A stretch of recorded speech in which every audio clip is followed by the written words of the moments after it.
Hello and welcome to Update X, where I talk about what's been going on in the gaming world over the past week.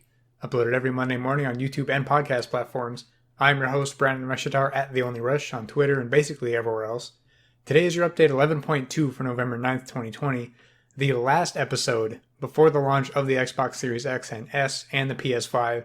Very exciting week we have ahead of us. From the day this episode goes live, the Xbox is launched tomorrow, and the PlayStation 5 launches in 3 days.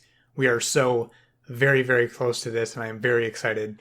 But enough of that for now. Let's talk about this week in games. It was a pretty dry week until the last few days because on Friday the embargo went up for the PS5 reviews, so I'm going to be talking about some of those, as well as PlayStation owners getting more exclusive Black Ops Cold War content, and the Mass Effect Trilogy remaster finally being confirmed, and more. Let's get into it. Starting with the PS5 reviews, and from pretty much everything I've seen, the reviews have been glowing about the PlayStation 5. Mostly for the DualSense controller and how it brings a new level of immersion into the games that we're going to be playing, which is awesome because I am all about immersion into these games, which is another reason I'm so big on graphics and stuff like that. Overall, The Verge puts this next-gen transition pretty well with the PS5. They talked about how in the past we've been able to see the difference between current-gen and next-gen, much higher resolutions for the most part, but you can't really see the difference easily this generation, aside from frame rates and slightly better fidelity. You have to feel the next generation with the PS5 specifically, and the experience as a whole is improved. More than just graphics, between loading times, frame rates, and the DualSense controller, 3D audio, and stuff like that. Those are the big jumps for this next gen, not graphics or resolution necessarily, although ray tracing is a big topic for next gen coming up. And there have been a couple downsides brought up about the PS5 though. First off, it does not support SSD expansion at launch, so you will have to deal with the 667, I believe the number is, gigabytes of internal SSD storage, which is the only storage you have for PlayStation 5 games. For PlayStation 4 backwards compatible games, you can have those on an external SSD and just plug and play right away into the PS5, but you won't get those SSD enhancements doing it that way. And this kind of just means we will have to get better at managing our storage and being more realistic as to what games we really need to keep on our consoles and what games we haven't touched in 6 months and could just uninstall and not even know. We haven't been told when we're going to be able to use external SSDs. I'm hoping and assuming it won't be too long after launch, maybe like 3 to 6 months. Hopefully it won't go that far, but we don't have any word on when they're going to do that just yet. And one more downside about the PS5 is that it does not have a feature comparable to Xbox's Quick Resume, which is where Xbox keeps multiple games running in the background and you can just jump in between. So if you're playing Halo, you're playing Forza, and then your friend asks you to play a multiplayer game, you can jump into them playing Call of Duty or wherever else. And when you're done playing with them for whatever amount of time, you can just jump back into Halo or Forza or whatever you're playing and leave off right where you switched to the multiplayer game from like the pause screen or whatever it is. You don't have to boot up the game from the menu again, and that's probably all I really need to say because most people listening to this will probably already know what that is, but just to explain it for those who don't. So the PS5 not having an equivalent to that is kind of a bummer for now. Hopefully they will be able to implement that in a future update. If I remember right, the PlayStation 4 didn't have the ability to put your PS4 into rest mode while playing a game, and then the next time you turn it on, have it be at that game still. The PS5 does do that from what we were shown at the UI reveal, but it doesn't have a way for you to jump back and forth between multiple games suspended in the background. Which is also a bit confusing though, because when we got that UI reveal, one of the icons on the bottom was called Switcher, and it had the icon of Sackboy: A Big Adventure. So at least me and multiple other people assumed that that was their equivalent to Quick Resume. But now knowing that it's not a thing is kind of confusing. I've heard from people that do have the PS5 early or seen in reviews or people talking about it that when they go to that switcher icon, it pulls up the recent games and the recent media apps and stuff like that. So it looks like that should be what that's for, but it's just not available right now. But Sony and PlayStation haven't actually really talked about it yet. So again, hopefully that can be something implemented not too far into the future, because that would be extremely helpful and is a very nice quality of life upgrade for gaming consoles. One big piece of praise for the PS5 has been how quiet it is. and which is some very welcome news knowing how loud the PS4 and PS4 Pro can get, where it sounds like there's a jet engine in your living room or your room or wherever while you're playing a game. And multiple people who have the PS5 and are reviewing it, or previewing it, I guess, have been saying that it's pretty much silent while they're playing Miles Morales or whatever other games. So this is one of the most exciting parts of next gen, is just not having to deal with that noise, because it is an extremely distracting part of playing games on these consoles. Also, some reviews have pointed out that it is entirely possible that the PS5 could get noisier over time, considering the PS5 is still brand new.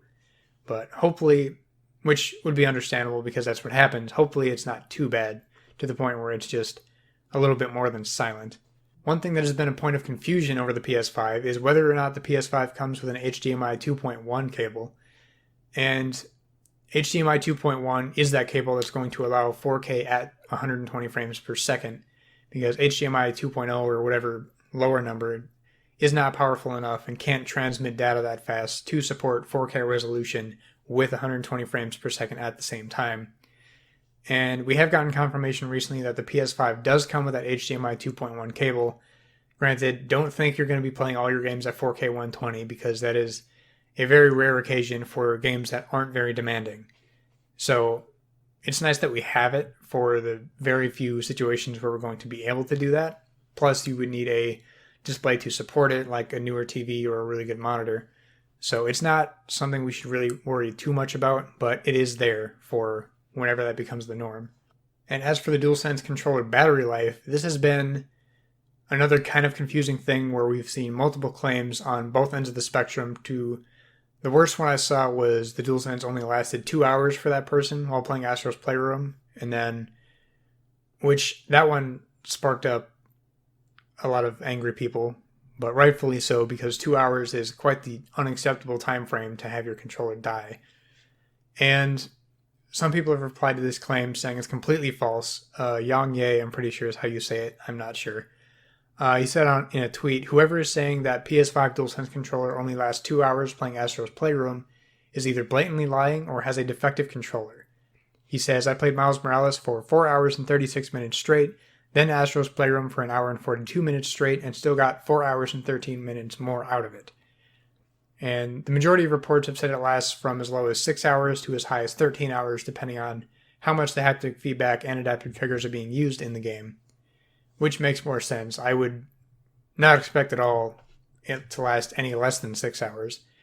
6 hours was just the low end, I think, and it was probably just playing Astro's Playroom and other games that use those DualSense features very heavily. And just another report we're going to have to wait until we get our hands on the controller and see if we have any kind of problems with it. I haven't heard, aside from that one guy saying 2 hours, I haven't heard any people complaining about the battery life of the DualSense yet, which is good to hear. And talking about the graphics and visual performance of the PS5, you will be able to get a lot more out of it and get the full experience if you've got a TV that supports 4K HDR and 120 Hz or 120 frames per second, or at least 4K HDR and 60 Hz. At least get that, because the potential for visuals in video games is incredible, and everyone should get to experience it that way at its highest potential. Because that is the big push for these next-gen consoles, is them being able to output 4K HDR, 60 Hz at least, and not having a display to match it, kind of, I would say, almost doesn't warrant getting a next-gen console just yet if you don't have a display that supports it. But speaking of PS5 resolutions, the PS5 will not support native 1440 display, which means if you have a monitor with 1440p resolution, your games on PS5 will either be upscaled from 1080p or downscaled from 4K. Which is kind of an odd thing. I don't have the first clue on the tech side as to why this is the way that it is. And hopefully the difference isn't too noticeable between native 1440p and upscaled or downscaled. Otherwise, some people with those monitors might end up wanting to buy a new monitor to get better resolution. Another new feature for the PlayStation going forward, the PS5 keeps track of how many hours you've put into your games. Not a feature that we would die without, but in my experience, most people do have a fairly strong curiosity as to how many hours they put into their favorite games. I periodically check on my Xbox games because, at least on Xbox, you can go to your achievements and pick certain games, and I think most of the games, or maybe about half and half, do have a part in there that shows you how many hours you've put into the game. and the tracking will also backdate a few years, so you should be able to see how much time you've put into some of your favorite PS4 games or other games you haven't touched in forever, which will be really cool to see. And the last bit of info today on the PS5, if you didn't pre-order one and you were hoping on picking up one launch day from a Target or Walmart or GameStop or anything like that, you will have to order it online first and then pick it up. You will not be able to go anywhere without a previous order and just get one. This update comes from the official PlayStation blog, so this is legit. It is to keep gamers, retailers, and staff safe amidst COVID-19, so absolutely no units will be available in-store for purchase on launch day. No word so far on when they would be available that way. I've heard that, I think it was Best Buy, will not have any next-gen consoles in the store to buy until 2021 is, I think, what I've seen recently. Just like Best Buy with the other stores, it'll probably be a month or two at least before we actually have them in the store to just walk in and purchase. But for now, just look online and order for pickup. Hopefully, you can all get one that way. I don't know how much they're going to have in stock. I feel like the talk around next gen for the past few months has been not everybody's going to be able to get one, which is probably true. I'm hoping that it's not too bad to the point where there's a 50% chance you're going to get it. And moving on from PlayStation 5 news, we finally got a confirmation of the Mass Effect Trilogy remaster, as well as the confirmation that the next Mass Effect title is in early development. We got this news on N7 Day, or November 7th, in a BioWare blog post. This trilogy remaster has been talked about for a very long time, so the blog post starts with, quote, "It's tough keeping a big secret, and we really struggled to keep this one a surprise, but now it's official. Today we announced the Mass Effect Legendary Edition." It also says, "For many months now, our team at BioWare has been hard at work updating the textures, shaders, models, effects, and technical features of 3 enormous games. Our goal was not to remake or reimagine the original games, but to modernize the experience so that fans and new players can experience the original work in its best possible form." So this is not a remake like Shadow of the Colossus or Final Fantasy VII remake or anything like that. This is just a remaster, meaning it will look and perform better, but will still be the same experience overall. Hopefully the games don't still play like older games, while keeping the same mechanics and story. The Mass Effect Legendary Edition will include single-player base content and DLC from Mass Effect, Mass Effect 2, and Mass Effect 3, plus promo weapons, armors, and packs, all remastered and optimized for 4K Ultra HD.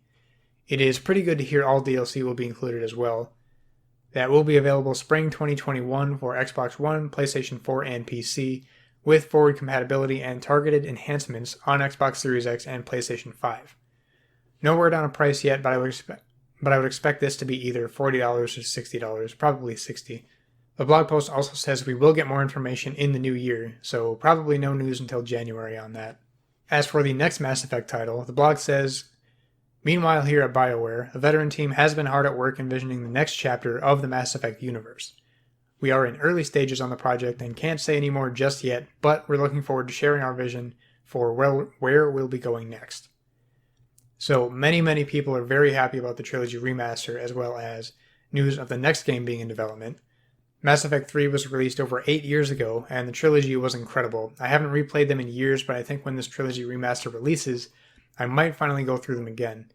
And if you haven't played any of the Mass Effect games and you like science fiction and RPGs with great stories, definitely play these games. You will not regret it. It is one of the best RPG series of all time, I think. And next story, we've got even more Black Ops Cold War benefits exclusive to PlayStation players. Previously, we've heard that there will be a 2-player zombie mode that will only be available to PlayStation players until next holiday season, which isn't that abnormal because 2019's Modern Warfare, a Spec Ops game mode, was exclusive to PlayStation for a year. But last week, we heard about even more benefits, or even advantages, you could say in this case. One game mode being a time exclusive is frustrating for some, but it's business and not too big of a deal. But the benefits this time around are a bit excessive, I think. Again, everything I'm about to list is only available for PlayStation 4 and PlayStation 5 players until November 1st, 2021. The Battle Pass bundle bonus, which is where PlayStation players that purchase the $20 Battle Pass bundles will get an additional 5 tier skips. So players on other platforms get 20 tier skips and PlayStation players get 25.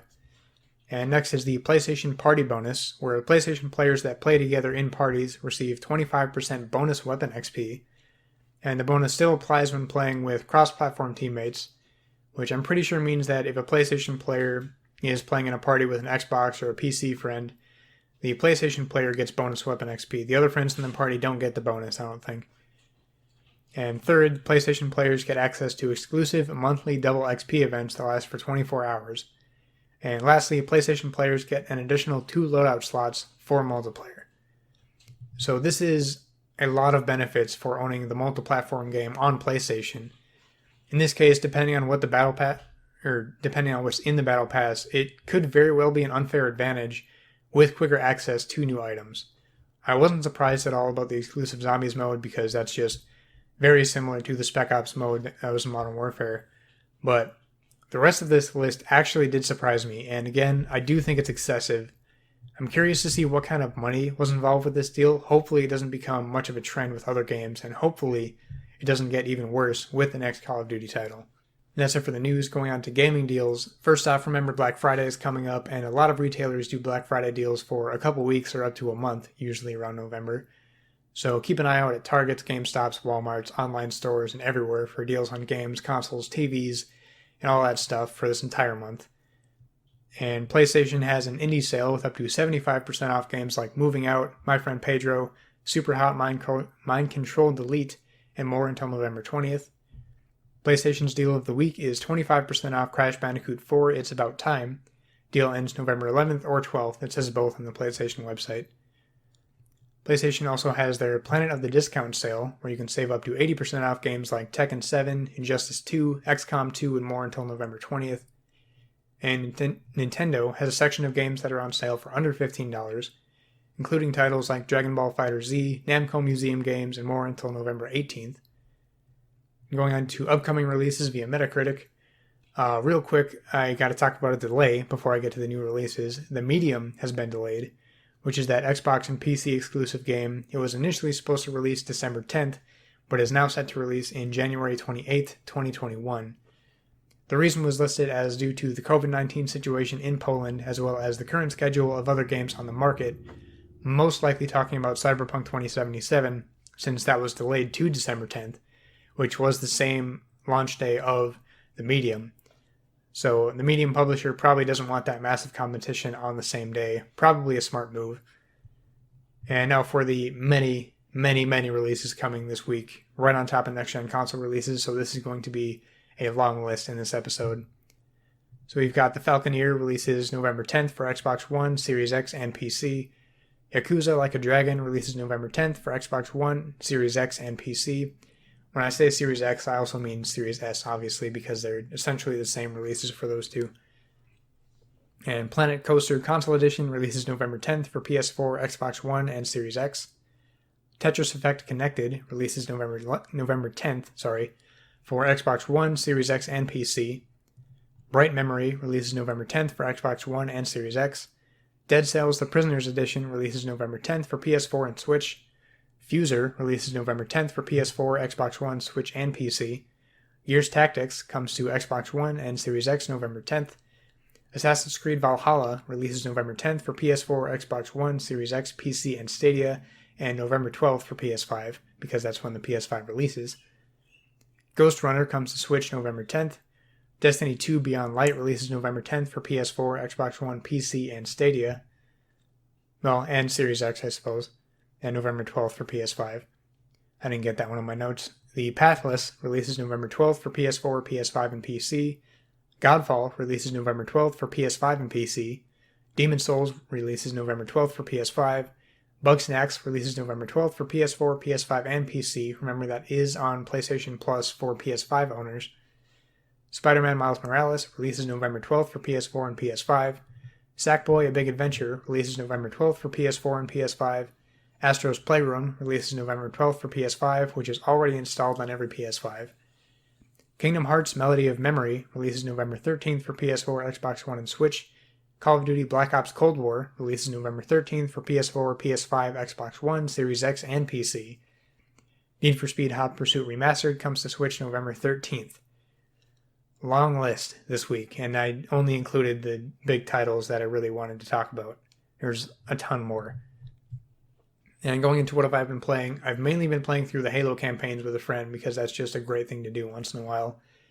We played through Reach in a couple days, and we finished up Halo CE Anniversary and started Halo 2 Anniversary last night, which is just exciting because of how good it looks on the new TV.